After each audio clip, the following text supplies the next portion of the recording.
Hi guys.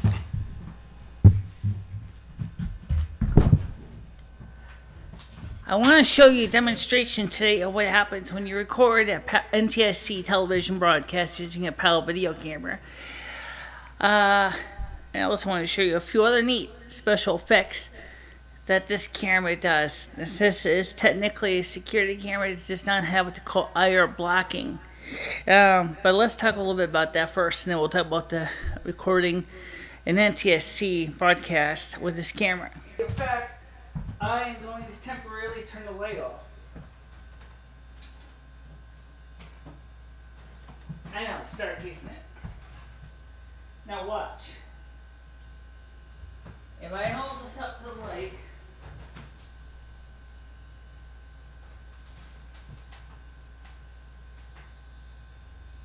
there you go. Now, see, it looks like a flashlight. It's just a TV remote control. See? Back it up, you can see them. That's picking up the infrared from the remote control. Pretty bright too. See?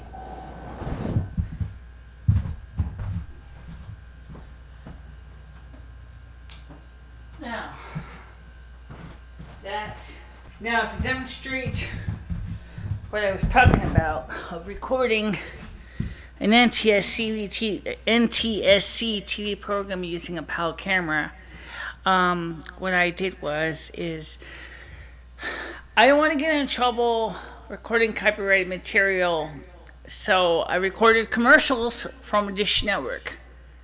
Hey, the commercials, right? So I don't think, and if they say is, well, your company has the right to add additional sponsored advertisements onto your video, because that's fine. Dish Network, you can have all the sponsored time to add a better quality video demonstration. This is an entire commercial for DishNet, and I think another piece of commercial as well. The idea was, I was trying to show that even at the lowest shutter speed, you still get that out of sync. Remember, the shutter of the camera and the CRT blank refresh, of course, are not in sync. So basically, that's what you're going to be seeing right now. Network, making family fun. If you're a Dish customer, there are better ways to bundle your TV and internet. You already love your Dish TV service, now you can love your internet too. Call now to bundle your Dish TV service with DishNet high-speed internet and save a bundle. You'll save an extra $10 a month. I have a bundle, and I love the convenience of saving time and money. With DishNet, get the high-speed internet you've been waiting for, where you live, with speeds as fast as 4G. We can get real high-speed internet here. It's the high-speed internet I've been waiting for. And when you bundle DishNet with your Dish TV service, you'll save an extra $10 a month. You already get the great value of Dish TV, so call now to bundle with DishNet high-speed internet, all on one convenient bill. We live out in the middle of nowhere, and DishNet is the high-speed internet we've been waiting for. I can get all the parts I need online, even way out here. Get the high-speed internet you've been waiting for. Call the number on your screen now to get DishNet today and save $10 per month. It's a better way to bundle with Dish TV and DishNet, the high-speed internet you've been waiting for. Every night a movie, the whole network has a movie for you. Every night. The family movies, every night on the whole network, making family fun. Okay, now obviously on some of your monitors, you might not see the effect as profoundly on some LCD monitors, or even MPEG encoding may actually minimize the effect, but it is pretty striking. You will notice it. And does that mean that I could use this thing to transcode NTSC television broadcast, say the Final Four playoffs, into something that could be played on a PAL television? Absolutely. Would the picture look good? No, but you know what? Well, that's perfect anyway, right? But at least if you, that's how you can tell that I'm not shitting you when I say I'm using a PAL camera, because that is the camera that I shoot this video in. It's also, as I said, it is a security camera. It has an IR pickup sensor thing, which is good for testing to make sure your remote controls are doing what they're supposed to be doing. It also may explain why under incandescent light that the picture looks like it does. It's because it's picking up the heat signature of the light bulbs instead of just the light. But I could be wrong on that. Right now we're shooting on 6500 degree Kelvin studio lighting, so you may not notice it. Anyway, it was right now the Frozen the movie is on pay-per-view on Dish Network, and it's also of course on iTunes, and it's also on Disney's own website if you want to purchase a copy of it. Or of course you can buy the 3-pack, the DVD, the Blu-ray, and the digital copy from your favorite video store. Or you can also buy the DVD only, and I think they may have a Blu-ray only as well. I'm not sure about that part. First of all, I'm not too sure how well the HD copy would play on my computer, because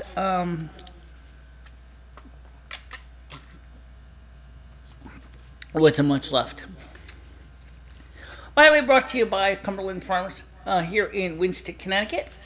Cumberland Farms is where I bet my copy from. It's $1.05 with tax. Any size, any flavor. How cool. And yes, they take food stamps too. Okay, now I got my hair done, as you can see. Done to you by Eclipse Salon here in Winston, Connecticut, and looks good.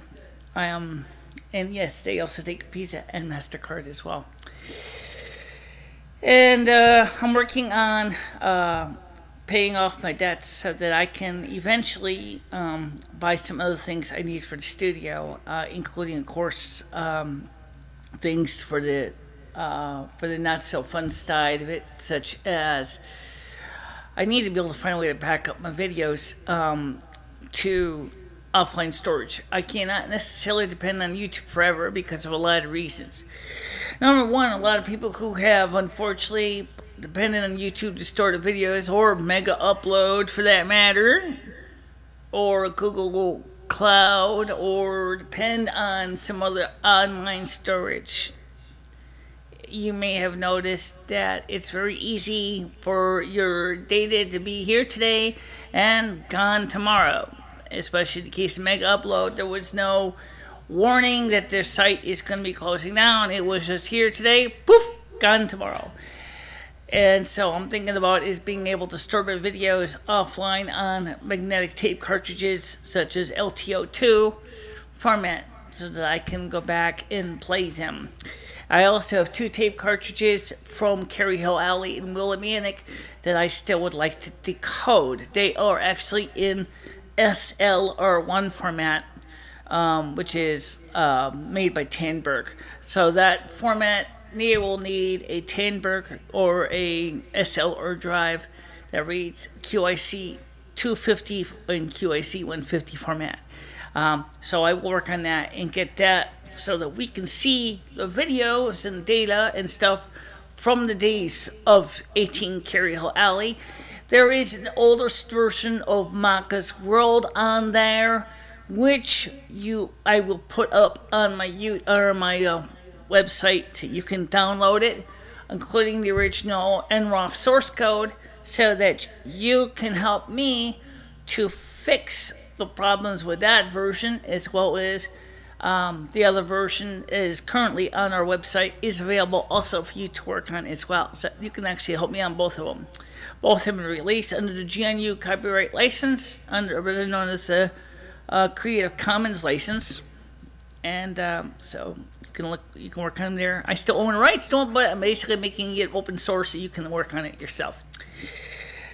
Now, also I found out for working for one of my tenants in the building, she was trying to figure out why Yahoo Messenger doesn't work on Pidgin anymore. For those of you who know anything about computer software, Pidgin is an open source internet chat program, And unfortunately, the program works with AIM, Facebook, IRC, and a few other sites as well. I think MySpace is also in there, as well as generic protocols for those sites that use the standard YMPP formats and a few others.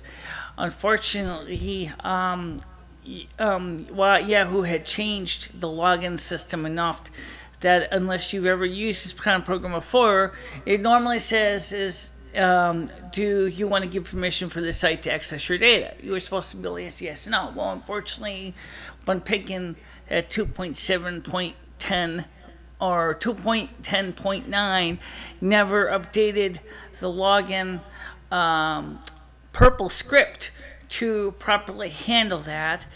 I'm going to probably be taking a crack at it maybe in a few days to see if I can sort of demystify how that works, because I am just as curious to see if there's any way that I can make this program do something useful.